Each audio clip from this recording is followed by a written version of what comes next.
আমরা 2022 সালে এসটিটি প্রার্থীরা আজকে আবার একটা ইমার্জেন্সি প্রেস মিট ডাকতে বাধ্য হয়েছি। আপনারা হয়তো অবগত আছেন যে বিগত 3 বছর ধরে আমরা 2022 সালে এসটিটি কোয়ালিফাইড ক্যান্ডিডেট অনবরত আন্দোলনমুখী রাস্তায় হেঁটে যাচ্ছি, যাতে আমাদের যে মূল দাবিটা, যে দাবিটা নিয়ে আমরা সবসময় এগিয়ে যাচ্ছি, দাবিটা হলো যেটা আমাদের ফ্লেক্সে এখনও দেখানো আছে আপনাদের দ্বারা। এই মুহূর্তে এই দাবি নিয়ে কিন্তু আমরা অনবরত এগিয়ে যাচ্ছিলাম, এখনও আছি, আগামী দিনও থাকবো।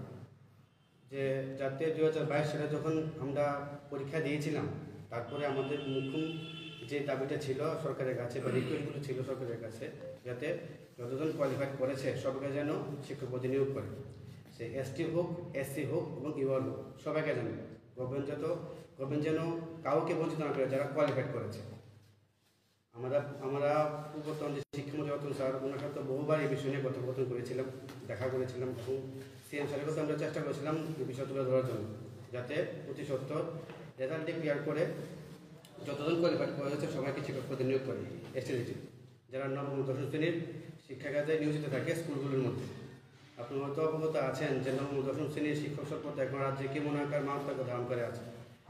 গত 6 বছরে আমাদের কাছে প্রমাণ আছে যে গত 6 বছরে এই সরকার আসার পর মাত্র 625 জন নিয়োগ করেছে নবম দশম শ্রেণীর শিক্ষক নিয়োগের দিক দিয়ে, এসটিটি দিক দিয়ে ছিল, কিন্তু টেটের ক্ষেত্রে অনেক নিয়োগ করা হয়েছে।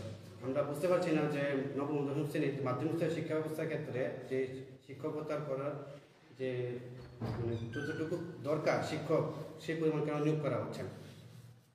আচ্ছা, বিগত সময়ে আমরা অনেকবার এই বিষয় নিয়ে এসে বিভিন্ন মন্ত্রীদের দ্বারস্থ হয়েছি। তারা বলছে যে এটা প্রসেসিং হয়ে যাবে।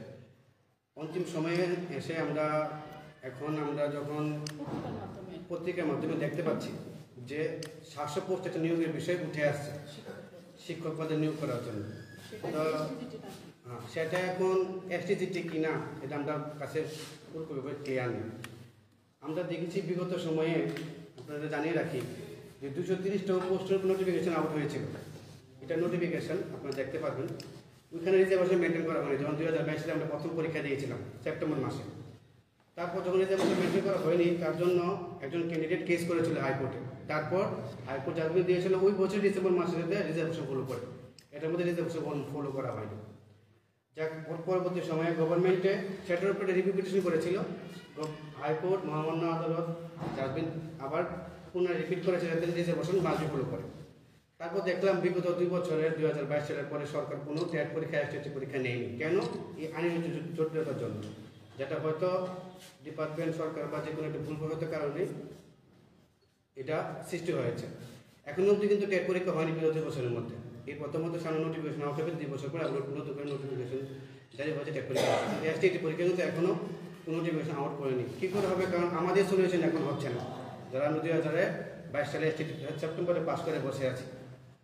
তো এখন মূলত আমরা অনবরত আপনার যে ফাইন্যান্স মিনিস্টার স্যার, আদার্স যে মন্ত্রী আমরা আছে রেসপেক্টেড মিনিস্টার তাদের কাছে আমরা গিয়েছি ভালো করে এই বিষয়টা জানানোর জন্য যে এই শিক্ষক নিয়োগ প্রক্রিয়া কেন ঝুলে আছে, তারা কেন নিয়োগ প্রক্রিয়া সম্পন্ন করছে না। আমরা আপনার থেকে বেশি সময় নেব না, সংক্ষিপ্ত আকারে আপনাকে বলছি জিনিসটা যে যদি 700 শিক্ষক নিয়োগ করে এবং সেটার জন্য এসটিটির জন্য হয়, আমরা যখন কোয়ালিফাইড করেছি আমরা আপনার রেজাল্ট কিন্তু এখনো প্রকাশ করেন টিআরবিটির মাধ্যমে। আমরা পরীক্ষা দেওয়ার পর তারা একটা উত্তরপত্র প্রকাশ করেছে যাতে আমরা বলতে পারি যে আমরা পাস করেছি। কারণ আনসার কি, যেটা ফাইনাল আনসার কি, যেটার মধ্যে লেখা থাকে যে U R 75 pass mark, SC ST 68 pass mark. আজকে যদি এটা বলা হয় যে 700 পোস্ট দেওয়া হবে, 700 অ্যাপ্লিক্যান্ট আছে আমাদের, তাহলে আমি আপনাকে ধরতে পারি যে তারা উপযুক্ত। তাহলে এখন যখন আমরা অনবরত 2 বছর ধরে রিকোয়েস্ট করে যাচ্ছি, বিশেষ করে এখন তো দপ্তরের মন্ত্রী, মুখ্যমন্ত্রী স্যার নিজে, ওনার কাছে বরাবর আমরা রিকোয়েস্ট করে যাচ্ছি যাতে যারা এই 75 ইউআর এবং এসসি এসটি 68 ক্রস করেছে সবাইকে যেন নিয়োগ করা হয়। কারণ গত 6 বছরে নবম দশম শ্রেণীর এসটি টিচার একদম কম মাত্রায় নিয়োগ করেছে 625 জন, এবং সেটা যেটা যে খালিটা সেটা পূর্ণ করতে গেলে অনেকটা টিচার নিয়োগ করা খুবই দরকার। আজকে এমন কোনো দিন বাদ নেই যে প্রত্যেকে উঠছে না, এমন কোনো মহকুমা বাদ নেই যেখানে ছাত্রছাত্রীরা রাস্তা আন্দোলন করছে না সাবজেক্ট টিচারের জন্য, মাধ্যমিক স্তরের শিক্ষক নিয়োগ করার জন্য। আপনার বিআরপি সিআরপিতে দিয়ে ক্লাস করিয়ে আপনার আপনার প্রাইমারি সেকশনে দিয়ে ট্রান্সফার উপরে দিয়ে ক্লাস করিয়ে জোড়াতলে দিয়ে দেবে শিক্ষা ব্যবস্থা উন্নতি করা সম্ভব না। আমরা বারবার দাবি রাখছি যাতে শিক্ষককে নিয়োগ করে। আমরা যখন অনবরত আমরা যে মূল দাবিটা যেটা আমরা ফ্লেক্স নিয়ে আমরা বরাবর সামনে আগে এগিয়ে যাই যাতে অতি সত্ত্বর সবাইকে শিক্ষকদের নিয়োগ করে, কিন্তু রিজার্ভেশন মেনে পোস্ট ইনক্রিজ করে সবাইকে যেন করে। আজকে যখন 230 নোটিফিকেশন আউট হয়েছিল, হাইকোর্ট যখন বলেছে রিজার্ভেশন ফলো করতে, তো অটোমেটিক ওখানের মধ্যে এসটি পোস্ট কমে যায়। আমরা বলেছি না, সেটা যেন না হয়। পোস্ট অনেক খালি পড়ে আছে, এসটি আরটিআই রিপোর্ট আছে, অনেক পোস্ট খালি পড়ে আছে। তাদের জন্য পোস্ট ইনক্রিজ করে সবাইকে রিক্রুট করে, কেউ যাতে বাদ না যায়, না কোনো এসসি, না কোনো এসটি, না কোনো ইউআর। এখন যখন 700 পোস্ট আসছে কথা বলছে, সেটা যদি আমাদের জন্য হয়, যদি তার মধ্যে সবাই আসে ভালো কথা, যদি সব করে কেন্দ্রে আসে, যদি না আসে তাহলে আমি রাজ্য সরকারের কাছে আমরা ভালোভাবে বিনম্র আবেদন রাখবো যাতে ওনারা ভালোভাবে এই জিনিসটা দেখে, এবং যদি কোনো ক্যান্ডিডেট বাকি থাকে যারা পাস করেছে কিন্তু পায়নি ওই 700 মধ্যে, তার জন্য অতি সত্ত্বর পোস্ট ইনক্রিজ করে। পোস্ট অনেক পড়ে আছে, আপনি দেখবেন মিডিয়ার মাধ্যমে অধিবেশনে সিএম স্যার কিন্তু নিজে বলেছে এসটিটির 1213 পোস্ট খালি পড়ে আছে। তাহলে পোস্ট পড়ে আছে, কোয়ালিফাইড ক্যান্ডিডেট পড়ে আছে, ফাইন্যান্স মিনিস্টার বলছেন যে ফাইন্যান্স অভাব নেই, তাহলে কেন নিয়োগ করছে না পোস্ট ইনক্রিজ করে সবাইকে? এখন কথা হলো যে গভর্নমেন্ট যেহেতু 230 পোস্ট থেকে 700 পোস্ট যদি বেড়ে থাকে আমাদের জন্য, তাহলে যেন সবাইকে নিয়োগ করে যারা পাস করেছে। আমি আবার বলছি, SC ST 68 pass mark, UR 78 pass mark, সবাইকে যেন নিয়োগ করে যারা পাস করেছে। কাউকে যেন সরকার যাতে কোনো একটা ক্ষুদ্র একটা সংখ্যা বেস করে না বেড়ে, যেহেতু সরকার বলে সব কথা সবকে বিকাশ, উনি সবার কথা চিন্তা করে, তাহলে যাতে এই ক্ষেত্রে নবম দশম শ্রেণী শিক্ষার ক্ষেত্রে যাতে সবার কথা চিন্তা করে যতজন শিক্ষক পাস করেছে, মানে ক্যান্ডিডেট পাস করেছে এসটি সবাই যাতে নিয়োগ করে। আচ্ছা, আপনাদের মাধ্যমে একটা জিনিস জানিয়ে রাখি যে আমরা বিগত কিছুদিন ধরে ফাইন্যান্স মিনিস্টারের সাথে আমরা অনেকবার কথা বলেছি এই বিষয় নিয়ে। এসে আপনি জানিয়ে দেবেন খুব দরকার। ফাইন্যান্স মিনিস্টারের সাথে কথা বলে উনি কিন্তু 2-3 বার প্রেসের সাথে ব্রিফিং দিয়েছিল যে বিভিন্ন জায়গার প্রোগ্রামে গিয়ে যে এসটি সবাইকে রিক্রুট করা হবে। তার একটা ভিডিও কিন্তু আমার সামনে আছে, আপনি যদি চান আমরা দেখিয়ে দিতে পারি। যে ভিডিওটা এখনও আছে আমাদের কাছে, আমাদের সেটা মানে আপনাদের কাছে তুলে দেওয়ার কারণ হলো আমরা এই ভিডিও দেখে আমরা অনেক আশাবাদী হয়েছিলাম। এই ভিডিও দেখে আমরা খুব অনেক আশাবাদী হয়েছিলাম, কারণ অনেক ক্যান্ডিডেট আছে যারা ওভারেজ হয়ে গেছে, তারা কিন্তু 2 বছর ওভারেজ হয়ে তারা কিন্তু পরীক্ষা দিতে পারবে না। তারা 2022 এসটিতে পাস করে বসে আছে। এখন যদি 700 তারা না আসে, তাদের কী হবে? তাদের ভবিষ্যৎ কী হবে? উনি ক্লিয়ার বলেছে যাতে হাইকোর্টে বা সুপ্রিম কোর্টে যাই আছে, উনি সবাইকে রিক্রুট করবে যারা 2022 সালে এসটিতে পরীক্ষায় পাস করেছে। এবং আমরা খুব আশাবাদী হয়েছিলাম ওনার কথা শুনে। আমরা বরাবর ওনার সাথে মিট করেছি এবং আমাদের দাবি টুকে রেখেছি। তো তার জন্য আমরা আপনাদের মাধ্যমে বিশেষ করে ফাইন্যান্স মিনিস্টার থেকে শুরু করে বিশেষ করে দপ্তরের মন্ত্রী যেহেতু সিএম স্যার, ওনার কাছে বিভিন্ন আবেদন রাখছি যেন মন্ত্রী বিষয়টা দেখে যতজন কোয়ালিফাইড করেছে 2022 সালে এসটি পরীক্ষা সবাই যদি শিক্ষক নিয়োগ করে, এসসি হোক, এসটি হোক, ইউআর হোক, যদি কোয়ালিফাইড করে থাকে কেউ যাতে বঞ্চিত না হয়। আগামী দিনে আমাদের থেকে কিছু সংখ্যক ক্যান্ডিডেটরা সিএম বাড়ি মুখী হবে। ওনার সাথে যেহেতু দপ্তরের মন্ত্রী উনি, তথাপি এই রাজ্যের অভিভাবক, ওনার সাথে জিনিসটা জানবার জন্য যে কেন তাদের সবাইকে নিয়োগ করা হবে না, যাতে সবাইকে নিয়োগ করা হয়, প্রতিশত নিয়োগ করা হয় যারা কোয়ালিফাইড করেছে।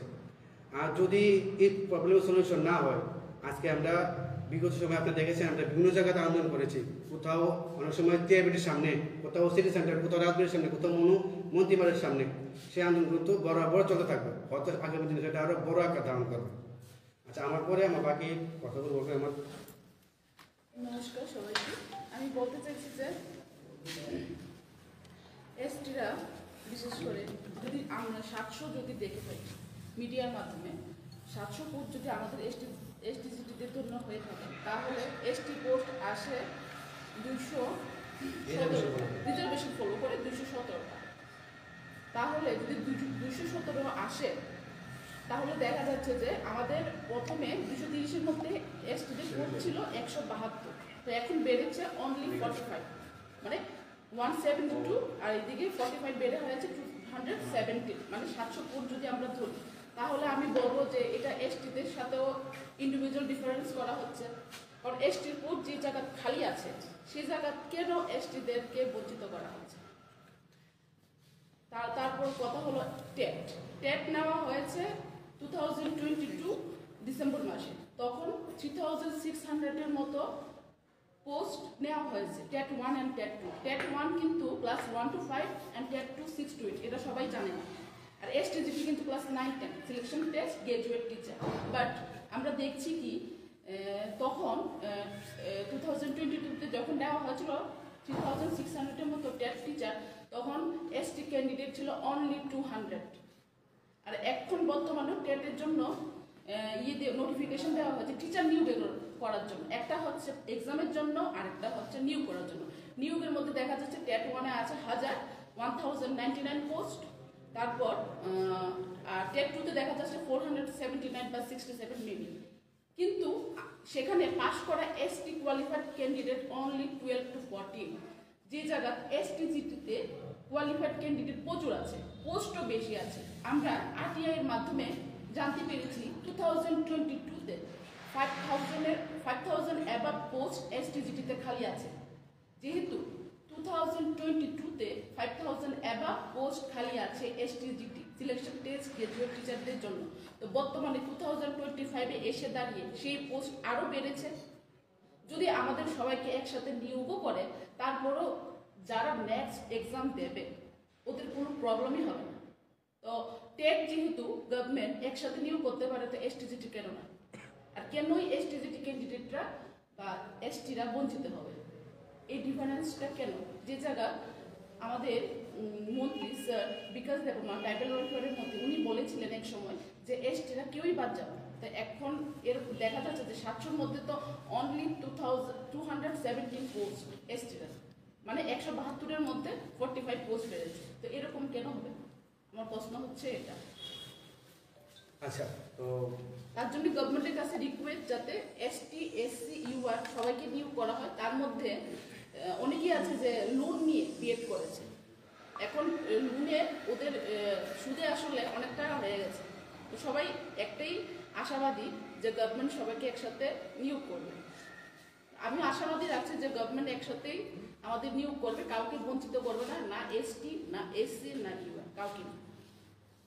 আপনাদের আর বেশি সময় নেব না, আপনি শুধু এটুকু জানিয়ে রাখি যে এখন এই মুহূর্তে এসে দাঁড়িয়ে আমরা শুধু 3 বছর পার করে নিয়েছি। এসটিজিটির আমাদের মানে অনেকটাই লাইফের একটা গুরুত্বপূর্ণ সময় কেড়ে নিয়েছে। আমরা আশাবাদী ছিলাম, এখনও আছি, যে রাজ্য সরকার সিএম স্যার বিশেষ করে এই বিষয়গুলো দেখবেন, আমাদের করুণ আবেদন উনি শুনবেন এবং নবম দশম শ্রেণীর শিক্ষা ব্যবস্থা উন্নতিকল্পে যতজন এসটিজি কোয়ালিফাইড ক্যান্ডিডেট আছে সবাইকে শিক্ষাপতি নিয়োগ করবে। উনি কাউকে বঞ্চিত করবে না যারা কোয়ালিফাইড করেছে 2022 সালে এসটিজি পরীক্ষা নিয়ে। কারণ আমরা চাই না বিগত সময়ের মতো 10,023-এর মতো এসটিজির সাথে আবার একই জিনিস ঘটে।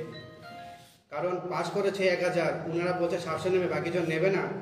কোয়ালিফাইড করে রেখেছে, তারা বিএড আছে, তারা সমস্ত যোগ্যতা রাখে, তারপরে পোস্ট থাকা সত্ত্বেও ফান্ড থাকা সত্ত্বেও নিয়োগ করছে না। যদি তেমনটা ঘটে থাকে তাহলে 10,000 আবার রিপিট হবে, তার পুনরায় হবে, তার কোনো গ্যারান্টি কিন্তু দিতে পারবে না। আমরা বরাবর ওনাদেরকে রিকোয়েস্ট করেছিলাম যে স্যার এই ভুল যাতে না হয়, সবাইকে জন্য নিয়োগ করা হয়। আজকের জন্য সবাই নিয়োগ করায়, যারা পাস করেছে, আমি তো এমন বলিনি যে যারা ফেল করেছে তাদের নিয়োগ করতে, যারা পরীক্ষা দিয়ে পাস করেছে তাদের জন্য নিয়োগ করা হয়। কারণ আজকে যদি কেউ বাদ যায় ক্যান্ডিডেট, সে যে কোনো কাস্টের হোক, সে যদি ওভার এজ হয়ে যায় 2 বছরে, 2 বছরের পরীক্ষা মানে তার পরীক্ষা নেয়নি গভর্নমেন্টে, 2 বছরেই তারা আনএডুকেটেড বলে 2 বছর কাটিয়ে নিয়েছিল, আর কোনো পরীক্ষা করেনি, তো তাদের ভবিষ্যৎ কী হবে? তো এখন যদি তারা যদি নিয়োগ না করে তাহলে এটি সামনে হয়তো আর বড় আকার ধারণ করবে। তার জন্য আমরা বিনম্রভাবে রিকোয়েস্ট করছি রাজ্য সরকারের কাছে, যাতে রাজ্য সরকার অতি সত্বর এই বিষয়টা নিয়ে ভাবে এবং 2022 সালে এসটিজি কোয়ালিফাইড ক্যান্ডিডেট সবাইকে নিয়োগ করে, এসসি হোক এসটি হোক ইউর হোক, যদি তারা কোয়ালিফাইড করে থাকে কাউকে যাতে বঞ্চিত না করে। আপনার কাছে এটাই রিকোয়েস্ট। আমরা চাই আপনার মাধ্যমে এই খবরটুকু বা এই আপনার আমাদের এই বিনোদ আবেদনটুকু রাজ্য সরকার এবং সিএম স্যারের কাছে এবং বাকি মিনিস্টার বর্গদের কাছে তুলে ধরতে। ধন্যবাদ। আচ্ছা, আপনার যদি কোনো প্রশ্ন থাকে বলতে পারবেন। দাঁড়ান।